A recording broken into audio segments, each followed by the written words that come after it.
Parmi les dogmes de l'islam, le Coran aurait un style littéraire que les Arabes n'auraient jamais vu, et cela est un miracle en soi.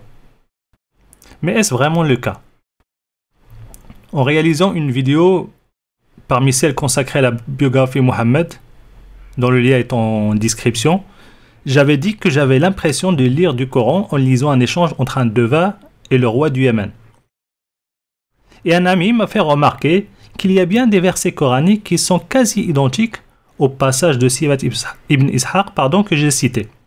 D'ailleurs, je profite de cette vidéo pour le remercier pour cette info et je vous partage les versets côte à côte pour que vous puissiez juger par vous-même. Donc là, on a un passage qui est extrait du Coran et un passage qui est extrait de Sirat ibn Ishaq. Je vous lis les versions arabes. وَالشَّفَقِ وَالْغَسَقِ وَالْفَلَقِ إِذَا اتَّسَقَ إِنَّا مَا أَنْبَأْتُكَ بِهِ لَحَقٍ.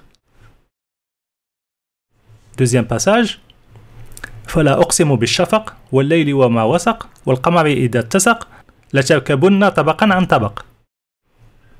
Honnêtement, entre nous, sur le milliard de musulmans, combien sont en mesure de savoir lequel des deux est le vrai Coran et lequel est le faux Coran? Quelle est la différence entre ces deux styles littéraires? On peut facilement dire qu'il y en a un qui s'est vachement inspiré de l'autre. Et pour déterminer qui est le copieur, il suffit de voir la chronologie. Le premier passage se trouve dans Sirat ibn Ishaq, mais aussi dans Al-Bidaya wa Nihaya de Ibn Kathir. J'ai mis toutes les références dans la description de la vidéo. C'est le récit qui nous relate l'histoire d'un roi du Yémen qui a fait un cauchemar et qui a fait appel à deux devins d'Arabie très réputés qui s'appellent Satih et Shiq. Et le passage en question que j'ai cité, c'est en réalité la réponse d'un des devins à la question du roi qui lui demandait « Est-ce que ce que tu dis est vrai ?» Il faut savoir que ces événements datent bien d'avant l'arrivée de l'islam.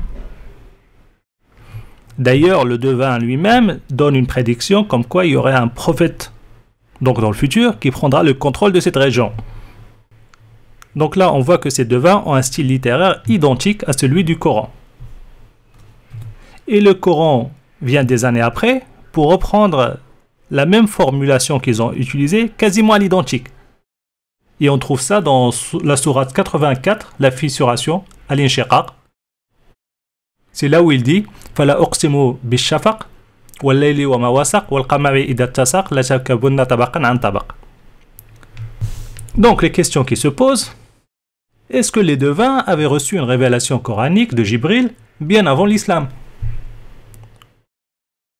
Ou bien, est-ce que Allah était tellement en manque d'inspiration qu'il s'est inspiré des réponses des devins?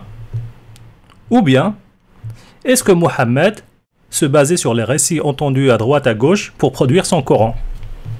À votre avis, quelle est l'option la plus probable?